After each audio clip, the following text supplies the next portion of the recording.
hermosa alabanza que nos prepara así para el mensaje de esta noche. Bueno, ahí en pantalla tienen el texto clave.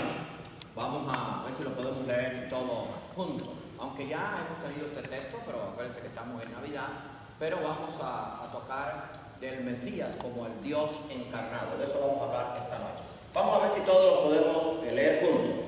He aquí, una virgen concebirá y dará a luz un hijo y llamará su nombre Emmanuel, que traducido es Dios con nosotros. Mateo 1:23. Oremos. Señor y amante Padre, te damos gracias por tu palabra. Nos encomendamos ahora a ti para que nos uses como instrumento y prepara nuestros corazones, incluyendo el mío, para recibir tu mensaje. Te lo pedimos todo humildemente en el nombre de tu Hijo amado Jesucristo. Amén. Bien, amados hermanos, vamos a hablar esta noche del Mesías, el Dios encarnado. En la Navidad es el tiempo en que recordamos precisamente el primer advenimiento de Cristo a la tierra. Pero como cristianos, durante todo el año nosotros pues lo recordamos. ¿Por qué? Porque el primer advenimiento de Cristo a la tierra, que fue una profecía cumplida, pues es el fundamento de nuestra fe cristiana, el fundamento de la doctrina cristiana. Si Cristo no hubiera nacido, no hubiera esperanza de resurrección, no hubiera esperanza de vida eterna, porque ese niño que allí nació, pues creció, se hizo hombre, fue a la cruz, murió con nosotros, fue sepultado, resucitó, ascendió a los cielos, está sentado a la diestra de Dios y de allí viene otra vez por segunda vez. Y en esa etapa estamos ahora, esperando la segunda venida de Jesucristo. Es que todo eso es Navidad. Eso, como decíamos el otro día, es como un package, ¿verdad? La Navidad incluye hasta la segunda venida de Jesucristo y la implantación de su reino eterno, porque ese fue el propósito de Dios al enviar a su Hijo a la tierra. Por eso hemos titulado este mensaje El Mesías, Dios encarnado. Y vamos a ver precisamente algo que pues tristemente muchos a veces ignoran, que el Mesías es Dios encarnado. Dios fuerte, Padre eterno, Emmanuel. Fueron algunos de los nombres que en la profecía se dio al Mesías que había de venir. Allí tienen ustedes los textos para si quieren buscarlo o anotarlo. Allí dice en Isaías 7:14, por tanto el Señor mismo dará señal. He aquí la Virgen concebirá y dará a luz un hijo y llamará su nombre Emmanuel. En Mateo 1:23 se hace referencia a esta profecía que fue cumplida aproximadamente unos 750 años después. Ahora, en Isaías 9:6, que es un pasaje muy conocido, se da también parte de estos nombres. Dice, porque un niño nos es nacido, hijo nos es dado. Y quiero significar algo. Fíjense cómo es la profecía. La profecía es historia dicha por adelantado, pero para Dios es como si ya hubiera ocurrido, porque esta profecía que fue dicha 750 años, decía el profeta por inspiración divina, porque un niño nos es nacido, como si ya hubiera nacido, porque saben que nada ni nadie podía impedir que el Mesías naciera en Belén. Se hizo todo lo posible para que no naciera. El diablo hizo todo lo posible, los instrumentos humanos fueron usados, pero el Mesías nació. Por eso dice, porque un niño nos es nacido, hijo nos es dado, y el principado sobre su hombro. Y se llamará, esos son los títulos, admirable, consejero, ahora, Dios fuerte, Padre eterno y príncipe de paz. Esa era parte de lo que pues precisamente sería dado al Mesías como título. Ahora, yo quiero llamar la atención solamente allí a algunos de estos nombres, porque estamos hablando del Mesías, o el Mesías como el Dios encarnado. Dios fuerte, así se llamaba allí en la profecía al Mesías que sería llamado. En Marcos 4:41, ¿se acuerdan cuando aquella tormenta en el mar de Galilea? Y entonces allí los discípulos asustados llamaron al maestro y él calmó en los vientos y calmó las olas. Y entonces ellos exclamaron, ¿quién es este que aún los vientos y el mar le obedecen? Así que es el Dios fuerte. Por eso es que en la profecía se le llama al Mesías Dios fuerte. Ahora, también otro de los nombres es Padre eterno. ¿Se acuerdan allí en el Evangelio de Juan, versículo 38, cuando aquella discusión con los judíos que no creían en el Mesías y estaban hablando de su padre Abraham y de que ellos tenían por padre Abraham, Isaac y Jacob, y era verdad, descendían de ellos, pero entonces Cristo lo dice, antes que Abraham fuese, yo soy. Y Abraham había existido 2000 años antes. Bueno, ahí está la profecía cumplida, Padre eterno, porque el Mesías, que era Dios encarnado, no tuvo principio ni fin, siempre existió. Lo único que hizo fue encarnarse, y por eso hemos titulado el mensaje El Mesías, Dios encarnado. Y el otro pasaje es Emmanuel, Dios con nosotros, que lo acabamos de leer allí en Isaías 7:14, y en Mateo 1:23 dice: y aquí la Virgen concebirá y dará a luz un hijo, y se llamará su nombre Emmanuel, Dios con nosotros. Lo que yo quiero en esta noche es que entendamos que el Mesías es Dios encarnado, y precisamente la Navidad es el anuncio de que Dios se acordó de la promesa que había hecho, no se olvidó desde la eternidad, y envió a su Hijo, que era Él mismo en la persona del Hijo, se hizo carne para venir a esta tierra, para poder redimir al hombre. Así que vamos a estar hablando. Ahora bien, vamos a ver allí la descripción de Cristo en el Nuevo Testamento. Ahora este próximo año vamos a dar las doctrinas fundamentales de la Biblia. Lo vamos a comenzar a partir de enero. Y vamos a dar también la divinidad de Cristo, pero vamos a mencionar algo hoy. Y vamos a hablar también de las herejías que se están cometiendo dentro de la iglesia, basándose en enseñanzas de hombres y no en la palabra de Dios. Pero la descripción que da el Nuevo Testamento de Cristo es precisamente que Dios es encarnado. En primer lugar, dice la Biblia que Jesucristo es igual al Padre. El Evangelio de Juan es el evangelio que con más detalle, con más profundidad, habla de la divinidad de Cristo. Si usted quiere conocer si Cristo era Dios o no, o de cómo el hombre puede alcanzar la vida eterna, hermano, sugieren a las personas que lean el Evangelio de Juan, aunque hay que leer toda la Biblia. Pero el Evangelio de Juan es la teología concentrada de la divinidad del Hijo de Dios, de la divinidad de Cristo, del Dios encarnado, de cómo uno puede alcanzar la vida eterna. Es maravilloso. Precisamente el proyecto Felipe está basado en el Evangelio de Juan. Eso es lo que lo enseñamos allí los jueves. En el próximo mes de enero va a haber un discipulado para el proyecto Felipe que trata del Evangelio de Juan. Hermano, hay que conocerlo, porque el mundo tiene que saber que el Mesías es el Dios encarnado.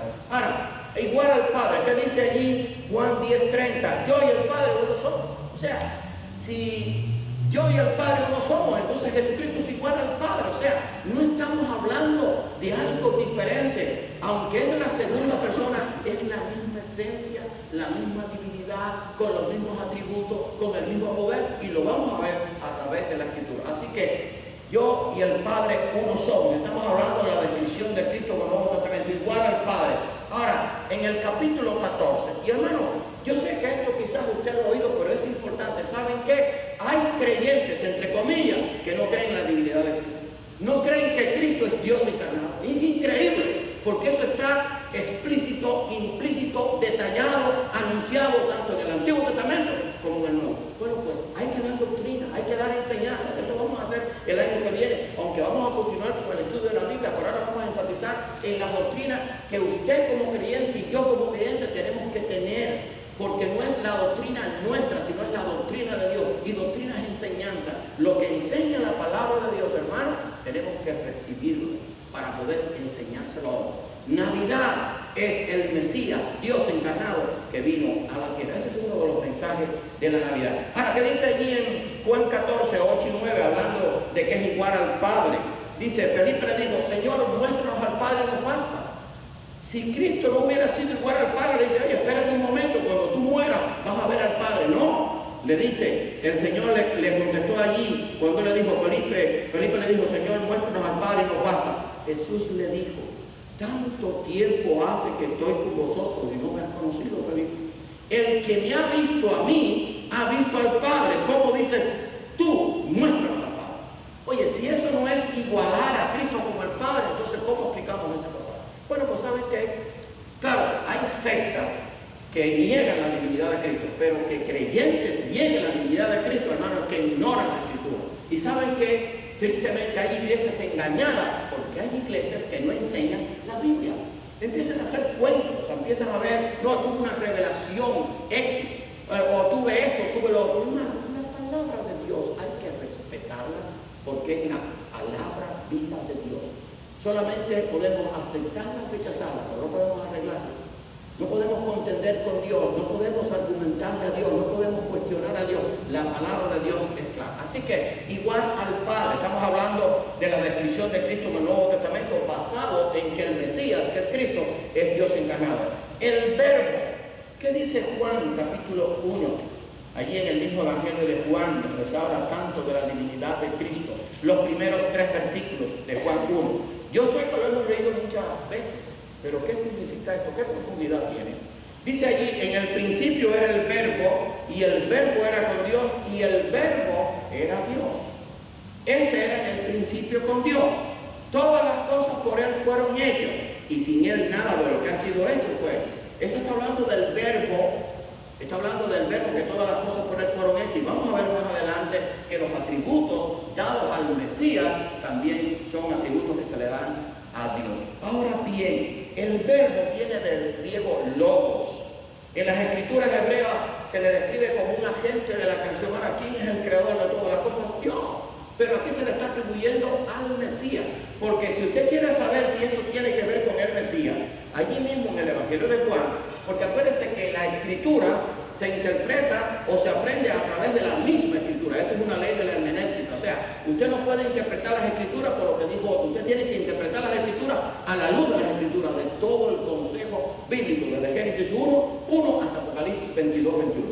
En el versículo 14, por si alguno duda de que está hablando del Hijo, dice, y aquel Verbo fue hecho carne y habitó entre nosotros y vimos su gloria como el unigénito del Padre, lleno de gracia de verdad. No hay lugar a duda que está hablando de Jesucristo. Así que el Verbo en las escrituras hebreas es un agente de la creación.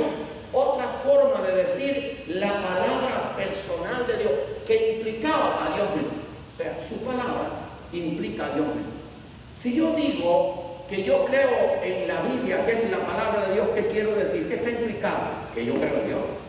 En el Dios Todopoderoso, en el único Dios, el Dios de Israel, el Dios de Abraham, Isaac y de Jacob, el Dios en que creen los judíos, el Dios en que creen los cristianos. Cuando yo digo que creo en su palabra, eso implica que yo creo en Dios. Entonces, esta palabra verbo significa también otra forma de decir la palabra personal de Dios. Pero cuando decimos la palabra personal de Dios, estamos incluyendo de que es Dios mismo. Y a Jesucristo se le describe como el verbo. ¿Ven todo lo que podemos aprender?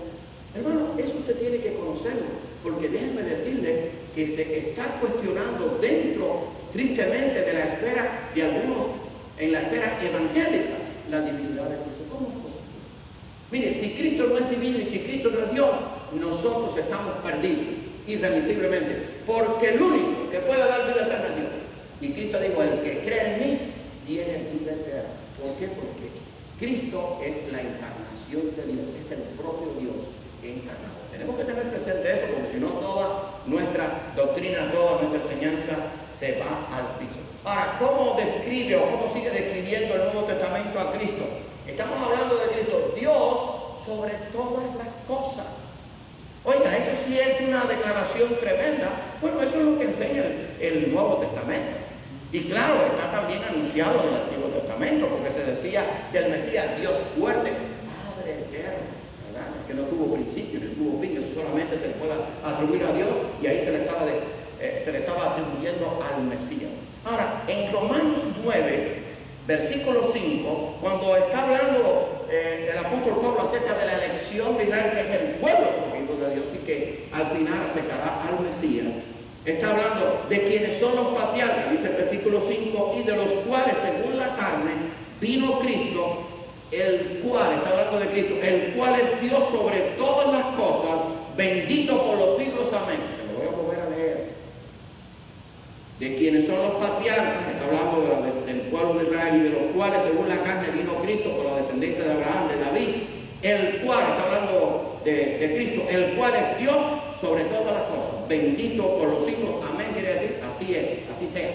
Así que Cristo es Dios sobre todas las cosas. Así describe el Nuevo Testamento al Mesías. Entonces podemos decir, el Mesías es Dios encarnado. Ese es también el mensaje de la Navidad. Es Dios con nosotros.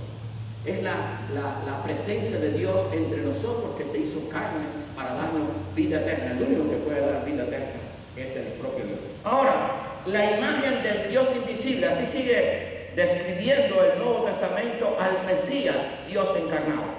Y allí en Colosenses leemos lo siguiente. Colosenses capítulo 1, versículo 15, usted lo tiene allí puesto en pantalla. Dice lo siguiente, hablando de Cristo: Él es la imagen del Dios invisible, el primogénito de toda creación. Entonces los que niegan la divinidad de Cristo dicen el primogénito de toda creación, que entonces fue creado. No.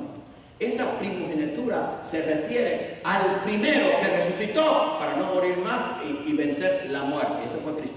Porque los demás que habían resucitado, tanto en el Antiguo Testamento como en el Nuevo Testamento, habían muerto. Pero es la imagen del Dios invisible. O sea, está hablando de que Cristo es Dios encarnado. Lo enseña la Biblia, mi amado hermano. Hay pasajes uno tras otro, está bien explícito. Pero ¿saben qué? A pesar de esto, hay creyentes, entre comillas, que niegan la divinidad de Cristo. Se les va por el piso toda su doctrina, se les va por el piso, se les destruye su fe. Si yo no creo que Cristo es Dios, hermano, entonces yo sigo perdido en mis pecados. No tengo vida eterna. ¿Y saben cuál es el mensaje de la Navidad?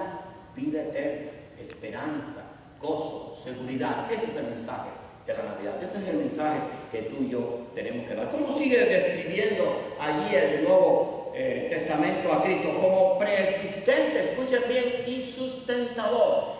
Esos atributos solamente corresponden a Dios. Ahora, el apóstol Pablo, que tuvo una revelación directa de Dios y que estuvo en el tercer cielo y que tuvo un encuentro con Cristo, dice allí en el versículo 17, está hablando de Cristo, no está hablando de otra persona. Él es antes de todas las cosas y todas las cosas en él subsisten.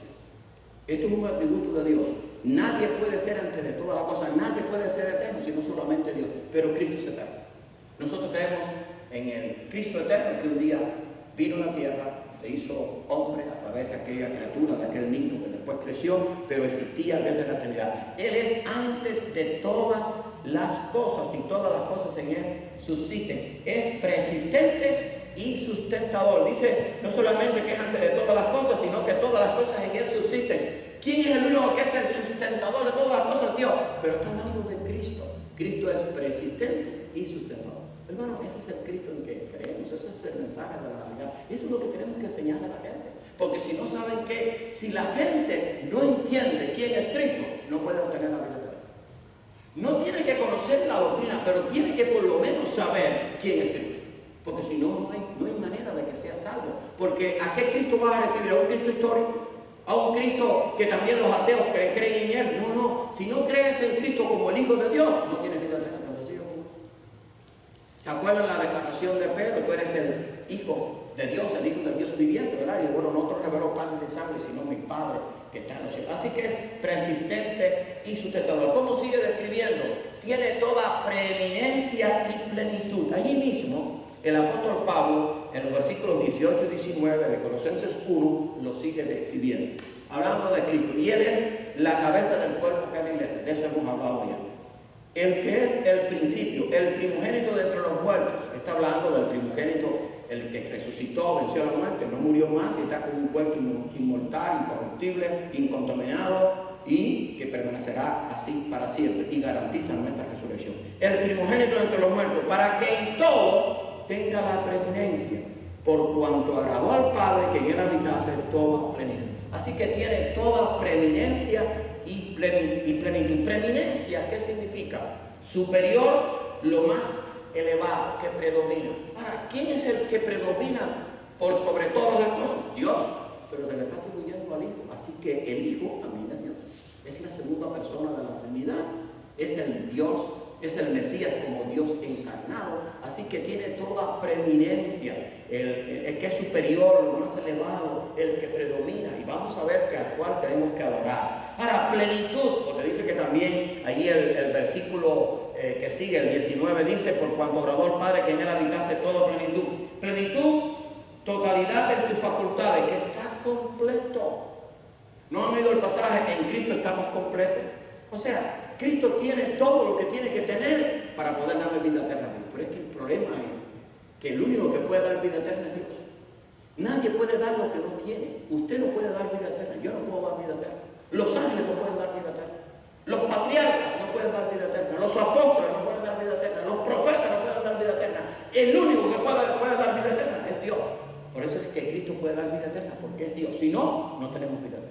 Porque la vida eterna proviene de Dios. Tiene que ser dada por Dios, porque es el labor de la vida eterna, porque Él es eterno. Así que tiene toda preeminencia y plenitud. ¿Cómo sigue describiendo allí? Dios manifestado en carne. Más claro ni el agua, pero ¿saben qué? Hay gente que tergiversa esto y lo enseña de otra manera. Pero hay suficiente evidencia de que Cristo es Dios, claro que sí. Pero ¿saben por qué la gente es confundida? Porque no se enseña la palabra de Dios. A propósito, los falsos profetas, falsos pastores, también los hay, falsos líderes, pues no quieren enseñar toda la Escritura y entonces confunden a la gente. Pero dice allí que Cristo es Dios manifestado en carne. Está bien claro, lo enseñó el apóstol Pablo, 1 Timoteo 3:16. Yo sé que este es un pasaje muy conocido. Indiscutiblemente grande es el misterio de la piedad. Y este misterio de la piedad es el cumplimiento profético, el cual se realizó y se completó cuando Cristo vino en la primera Navidad, en el primer advenimiento. Indiscutiblemente grande es el misterio de la piedad. Dios fue manifestado en carne. Ahí no hay que discutir. Dios es Dios. En la Biblia no se liga a Dios con otra cosa. No es el Dios de los hinduistas, ni de los budistas, ni de otros. Es el Dios único y verdadero, el Dios de Israel, es el que está hablando hoy. Dios fue manifestado en carne. Ahora, ¿quién fue manifestado en carne? Vimos que es el Hijo. Aquel verbo se hizo carne y habitó entre nosotros. Justificado del Espíritu, visto de los ángeles, predicado a los gentiles, creído en el mundo y recibido arriba en gloria. Todo eso se cumplió en el misterio de la piedad en Cristo. Así que Dios fue manifestado en carne a través de Cristo. Así que, ¿cómo describe el Nuevo Testamento a Cristo? Al Mesías, Dios encarnado, como Dios manifestado en carne. Ahora, también Cristo tiene el resplandor de la gloria de Dios. Y antes de leer estos pasajes, hermano, yo no sé si usted comprende qué cosa es la gloria de Dios. La gloria de Dios es indescriptible. Parte de la gloria de Dios la hemos visto o la podemos ver a través de la creación. La hemos podido ver a través de la obra que ha hecho Cristo en nosotros. Pero cuando estemos en el reino eterno, vamos a ver realmente lo que es la gloria de Dios. Hace unos días atrás, unas semanas atrás, yo estaba diciendo, no sé si era en uno de los cultos de oración matutino o en otra ocasión, si ustedes creen que Dios necesita ángeles que le adoren y que el hombre le adore, usted está completamente equivocado. Dios no necesita a nadie que le adore, porque la gloria de Dios es suficiente para él. Lo que hizo Dios por su misericordia, por su amor, fue que quiso compartir su gloria con otros seres. Creó los ángeles con un propósito, que le adorara, porque en esa adoración él podía compartir parte de la gloria y los ángeles podían disfrutar de parte de la gloria de Dios o de la gloria de Dios. Y también sucedió con el hombre. Pero Dios no necesitaba de ángeles que le adoraran ni de hombre que le adorara, porque ¿saben qué? ¿Han sacado ustedes la cuenta qué tiempo Dios estuvo en su gloria eterna cuando no había ni ángeles ni había hombre? No podemos decir la cifra. Millones, quizás de millones de años en la eternidad. Un día Dios comenzó a crear, pero lo que quiero decir es que la gloria de Dios es más que suficiente para él, pero él quiso compartir esa gloria con los seres, primero angelicales y después el hombre. Y les digo todo esto porque el Hijo de Dios, Jesucristo, tiene el resplandor de la gloria de Dios. Eso es imposible si no es Dios. Ahora vamos a ver qué dice Hebreos. El autor de los Hebreos, capítulo 1, dice allí, versículos 1 al 3, dice: Dios, habiendo hablado muchas veces y de muchas maneras en otro tiempo a los padres por los profetas, en estos postreros días, estos últimos días, nos ha hablado por el Hijo, a quien constituyó heredero de todo y por quien asimismo hizo el universo. Ahora, fíjense esto que dice aquí el versículo 3, está hablando de Cristo, el cual, siendo el resplandor de su gloria y la imagen misma de su sustancia, y quien sustenta todas las cosas con la palabra de su poder, habiendo efectuado la purificación de nuestros pecados por medio de sí mismo, se sentó a la diestra de la majestad en las alturas. Ahora la pregunta es obvia: ¿quién fue el que se ha sentado a la diestra de Dios en las alturas? El Hijo. Eso es lo que dice Romanos, eso es lo que enseña la Biblia cuando ascendió a los cielos. Allí en Romanos 8 dice: y está sentado a la diestra de Dios, el cual intercede por nosotros. Dice que tiene el resplandor de su gloria, de la gloria de Dios, y la imagen misma de su sustancia. Hermano, no se puede cuestionar esto. Esto es palabra de Dios. El Mesías es Dios encarnado. El Mesías es Dios con nosotros. El Padre y el Hijo son una misma cosa, si no tuviésemos vida eterna a través de Cristo. Ahora, hay un pasaje que fueron palabras del propio Jesucristo que corrobora esto que escribió el apóstol Pablo, quien tuvo la revelación precisamente del Señor Jesucristo. Y dice allí en esa oración por sus discípulos: ahora pues, Padre, escuche bien, glorifícame tú al lado tuyo con aquella gloria que tuve contigo antes que el mundo fuese. ¿Saben qué es lo que significa eso? En la eternidad, antes que existieran los ángeles, antes que existiera el mundo físico, antes que existiera el hombre, ya el Hijo estaba disfrutando de la gloria del Padre porque era uno. Eso es lo que significa el pasaje. Fíjense qué importante es. Eso también es Navidad. Navidad es el Mesías, Dios encarnado. Así que usted puede hablar mucho de la Navidad, pero estas cosas sería bueno que se las recordaran al mundo. Porque si el Mesías no es Dios con nosotros, entonces no hay esperanza, no hay vida eterna, no hay resurrección de muertos, no hay reino eterno, no hay nada, no se puede, todo se va al piso. Porque todo Dios le plugó que a través del Hijo tuviéramos todas estas cosas. Dice que hay un solo Dios y un solo mediador entre Dios y nosotros. Para ir al cielo hay un camino, es Cristo. Antes era el Mesías, el que la gente creía en el Mesías que había de venir. Una sola puerta para entrar al cielo es Cristo. Una sola verdad es Cristo. O sea, todo se basa en Cristo. Porque ese Cristo es el que se anunció desde el huerto del Edén, de la simiente de la mujer vendría el Mesías, el Cristo. Eso lo mencionó el pastor Wilfredo esta mañana. Así que tiene el resplandor de la gloria de Dios. Vamos a ver cómo sigue describiendo el Nuevo Testamento a el Mesías, el Todopoderoso. Ahora, el problema es que estas aplicaciones, esta descripción que se hace de Cristo, viene de acuerdo con lo que es Dios. O sea, se le están atribuyendo cosas que solo pueden ser de Dios. Ahora, dice que Cristo es el Todopoderoso. Lo dice la Biblia. Bueno, hermano, la Biblia mía lo dice. Yo espero que la suya también. A no ser que sea una Biblia que esté falsificada, que esté adulterada, que esté cambiada. Y busque los originales. Busque los originales para ver. Busque varias versiones para que usted vea. Dice allí en Apocalipsis 1:8. Acuérdense que Apocalipsis fue la última revelación dada por Dios a Juan para la iglesia. No para el inconverso, para la iglesia, para que usted y yo, que conocemos a Cristo, tuviéramos la revelación para poder dar el mensaje completo que el mundo necesita. El mundo no necesita, eso lo hemos estudiado en la doctrina, conocer todas las doctrinas para ser salvo, pero sí tiene que conocer algo, que Jesucristo es Dios, porque si no, no funciona la salvación para él. Porque si Cristo es un hombre, no puede salvar a nadie. Mahoma puede salvar a alguien, ¿no? Buda puede salvar a alguien, ¿no? Los dioses hinduistas pueden salvar a alguien, no pueden dar la vida eterna, no. El único que puede dar vida eterna es Dios, pero Dios lo hace a través de su Hijo porque Él y el Hijo son uno, son lo mismo. Yo y el Padre no somos, Cristo lo dijo. Ahora fíjense lo que dice Apocalipsis 1:8. Yo soy el alfa y el omega, principio y fin, está hablando de la eternidad. Dice el Señor, el que es y que era y que ha de venir. ¿Quién es el que ha de venir? Por favor, no me digan que va a venir quién, Mahoma o va a venir Buda. No, el que va a venir es Jesucristo. El que es y que era y que ha de venir, el Todopoderoso. Ahora, ¿quién es el Todopoderoso? Dios, hermano, pero está atribuido a Cristo.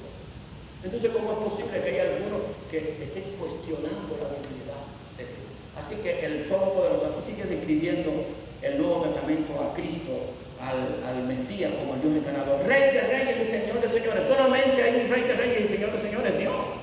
Pero de eso se habla de Cristo, porque Cristo y Dios son lo mismo. Y está hablando allí en el capítulo 19 del jinete del caballo blanco, ¿verdad? Y en su vestidura y en su muslo tiene escrito este nombre, el Rey de reyes y Señor de señores. ¿Quién es el Rey de reyes y Señor de señores? ¿Quién es el único que es Señor y verdadero Rey? Dios. Pero se le está atribuyendo a Cristo porque Cristo y el Padre son uno. O sea, no lo puede separar. Usted no puede separar a Dios de Cristo y del Espíritu Santo. De esa doctrina vamos a hablar el año que viene, otra vez la vamos a repasar. O sea, no se puede separar. Es como que usted quiera separar los componentes del agua, de las dos moléculas de hidrógeno y una de oxígeno. No se puede separar. O sea, es parte del agua. O sea, en Apocalipsis se habla de que el Rey de reyes y Señor de señores, el único que puede ser es Dios, no puede ser otro, porque es el único que tiene autoridad para hacerlo. Ahora, fiel, verdadero y justo, lo sigue describiendo Apocalipsis. Está hablando de el Mesías. ¿Quién es el único fiel? ¿Quién es el único